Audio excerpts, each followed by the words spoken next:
চণ্ডীতলা পোড়র মাটি বলা হয়, সারেঙ্গাবাদ চণ্ডীতলা পোড়র মাটি। আজকে আমরা ধোঁয়া দেখেই আমরা সবাই মানে ভাবতে পারিনি যে এত ধোঁয়া কেন বাড়ির ভেতরে। তখনই পুলিশকে ফোন করা হলো, তারপরে পুলিশ এসে এই সব দেখলো।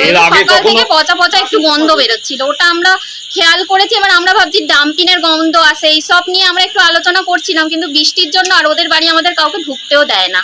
কখনো যদি মানে ওনার মাথা ফাটিয়ে দিয়েছিল, তো সেই জন্য ও কিছু জিজ্ঞাসা করতে গেলে কোনোদিন ঢুকতে দেয় না। আর পুরো সব সিল, পুরো জানলা কপাট কোনো খোলা। আর 3-4 দিন ধরে আমরা লক্ষ্য করছিলাম ওনার মানে মাকে আমরা দেখতে পাইনি। বাড়িতে কে কে থাকে? ওই মা আর ছেলে দুজন মিলে। এই জায়গাটার নাম? এটা সারেঙ্গাবাদ চণ্ডীতলা। আপনার নাম কি? আমি শম্পা সরকার।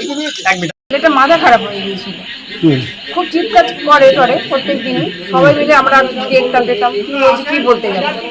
মাঝখানে মাকে মেরে মাথা ফাটিয়ে দিয়েছিল।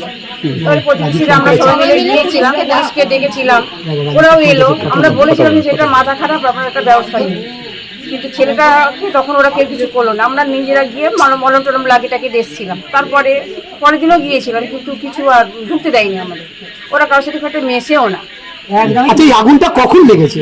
আগুনটা আমরা দেখেছি ঠিক সন্ধ্যে 8টা নাগাদ। হ্যাঁ, ধোঁয়া বেরোচ্ছে তখন। সেটা তার আগে থেকে আমরা 2-3 দিন ধরে ওদের কোনো আওয়াজ পাচ্ছি না। ছেলেটা চিৎকার করে, খুব বাজে বাজে গালাগাল উল্টোপাল্টা কথা বলে, কিন্তু সেটা আর কি আজকে 3 দিন শুনতে পাচ্ছিলাম না। সেটা নিয়ে আমাদের একটু টেনশন ছিল, বা আমরা একটু ভাবতাম যে যদি কিছু একটা হয়ে যায়, মানে আমরা একটা ভয়ের মধ্যেও ছিলাম। আজকে ওর মাকে মারধর, আজকে সেটা আমরা বলতে পারবো না। আগে মেরেছিল সপ্তাহখানিক বা 15 দিন আগে।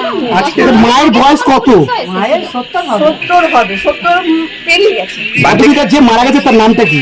ওটা জানি না। আর যে ছেলেটার নাম কি, বয়স কত? ওর 50 হবে। সঞ্জয় ঘোষ। সঞ্জয় ঘোষ। বাড়িতে কে কে থাকতেন? নাম মিত্র ঘোষ।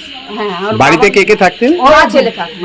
আর আগে বাবা যত বেঁচে ছিলেন তখন ছিল। শোনা যাচ্ছে নাকি মাকে মেরেই আর কি ছেলে, এর আগে নাকি একবার মাকে মেরেছে, মেরে নাকি আমরা আগে মেরে মাথা ফাটিয়ে দিয়েছিল। তখন আমরা সব গিয়েছিলাম সবাই মিলে আর কি। তখন পুলিশও এসেছিল।